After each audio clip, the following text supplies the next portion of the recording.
total freedom of choice as they fight to take down the Santa Blanca cartel.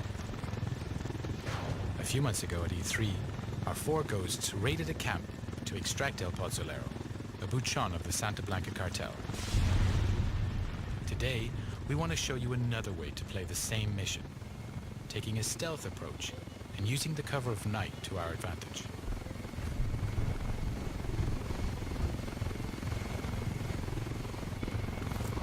Weaver, Nomad and Holt are base jumping from the helicopter. This is one of the 60+ vehicles available in the game for you to use as you explore the world. Today, 4 devs are playing the demo in co-op. But Ghost Recon Wildlands is entirely playable from beginning to end, in solo where you're supported by your AI teammates. Weaver has landed on a cliff nearby to gain a vantage point and provide cover for Nomad and Holt, who are now landing and moving towards a cartel checkpoint.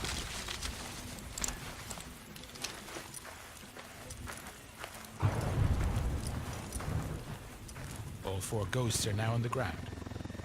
Midas will regroup with the others in the camp. Ghost Recon Wildlands features a complete day and night cycle, as well as a realistic weather system, which both have an influence on gameplay. Here, for example, nighttime with rainy weather is a perfect combination for a stealthier approach. Ideally, we want to gain access without alerting the cartel, so it's time to be creative. The ghosts know that this truck is being used for local deliveries. If they can take it, they can use it to get into the camp without raising suspicion. Our ghosts are getting into position, now tagging their enemies and identifying their targets.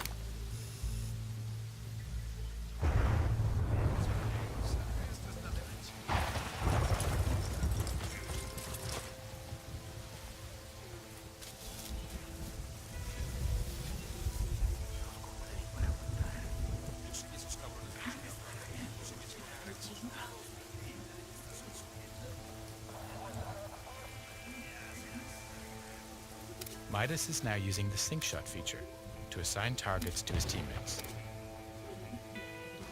The sync shot makes its comeback in Wildlands and is the perfect feature to coordinate your action with your team. Here we go. And that's a perfect execution.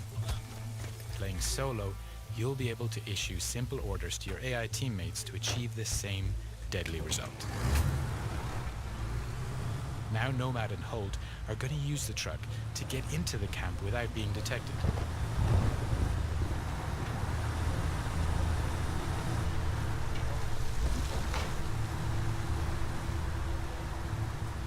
The cartel recognize this truck, and so the ghosts are in.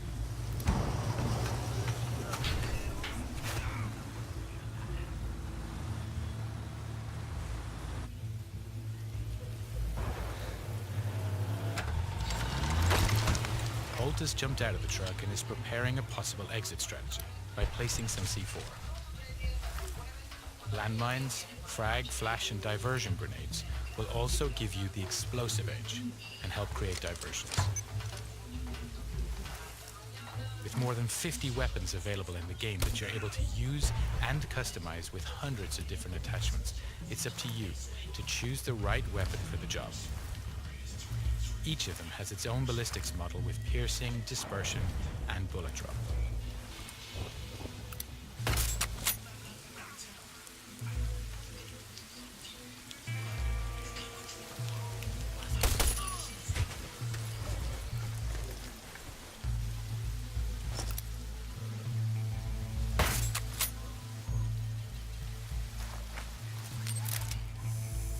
Weaver's now deploying his drone to further recon the area.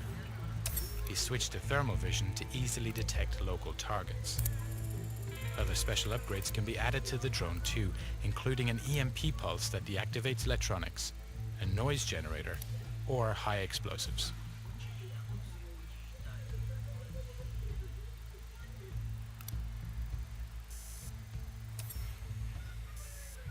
Okay, that's our guy, El Pozzolero, working late into the night.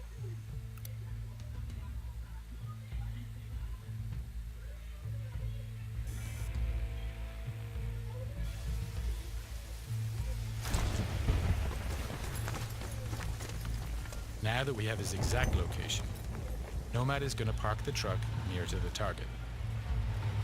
In order to complete your mission, coordination and communication are key.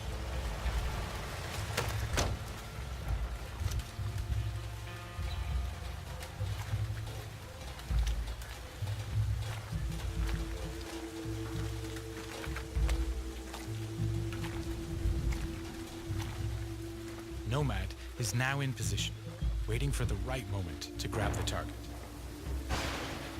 Midas is heading towards the camp to rejoin Holt and Nomad.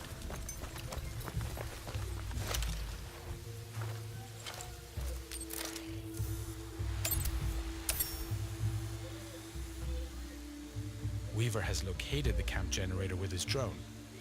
If the team manages to shut it down, they'll kill power in the camp, which will prevent triggering alarms or secondary reinforcements.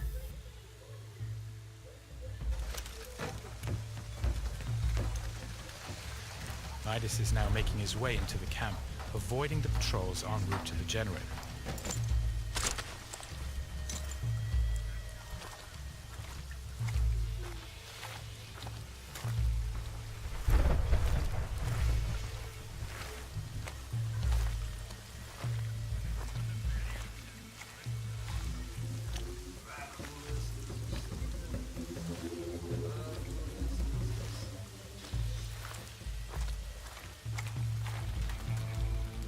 Holt is placing more C4 on the other side of the camp to provide further distraction in case the ghosts need it during their escape.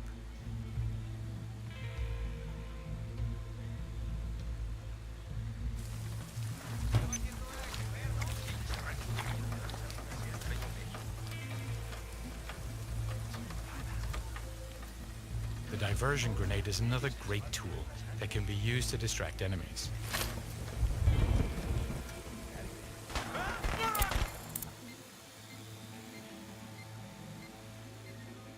Since we're attacking this camp at night, we can take advantage of each NPC's unique day and night agenda.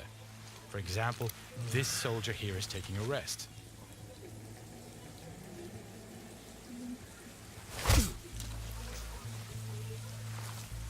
Back to Midas, who's keeping a low profile to avoid being detected.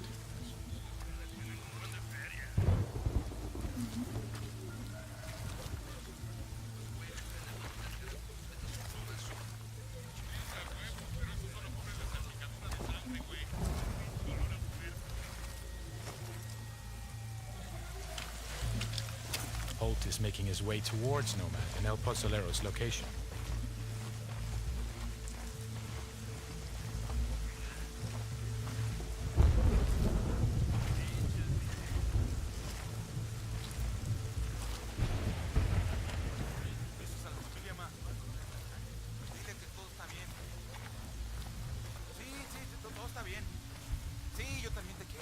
Making sure you don't leave bodies to be discovered is key to preventing the camp going on full alert. You can grab and drag your enemies away from the patrol path, so when you knock them out, they're out of sight.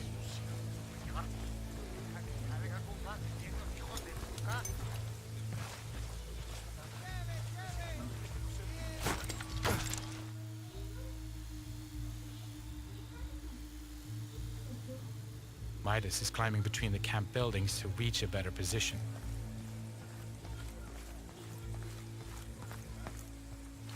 All the while, Weaver continues to provide cover.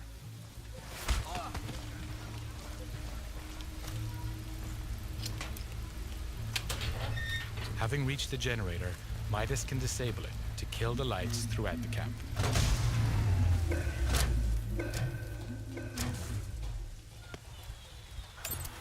Nomad has activated his night vision to get closer to El Pozolero. Now, while enemies don't have night vision, they will become suspicious as to why the lights are suddenly out. Now, we need to extract our target from the camp. The enemies are now alerted by the noise and are trying to find its origin.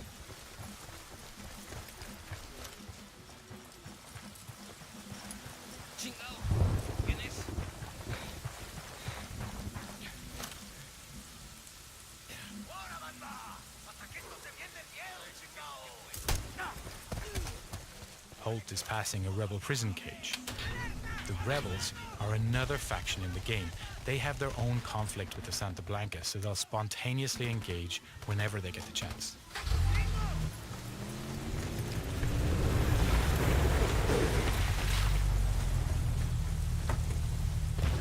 Nomad has just put our target into the truck and is moving towards the exit.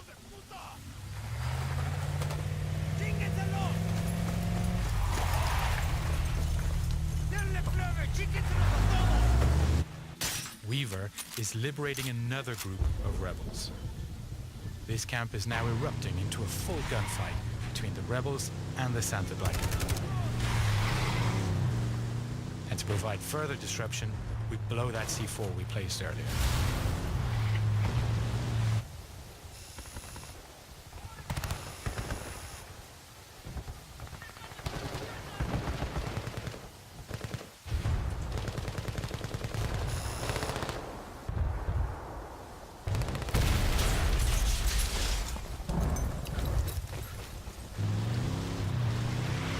Weaver is now headed to rejoin the others, clearing the last of the Santa Blanca in the wild who were attracted by the gunshots.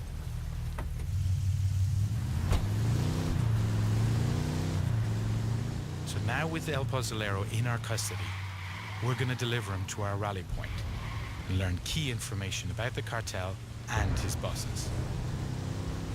That's the end of the demo. I hope you enjoyed seeing our ghosts approaching this mission in stealth. Just one of the many ways you can play Ghost Recon Wildlands. And don't forget to check ghostrecon.com for the latest news and updates on the game.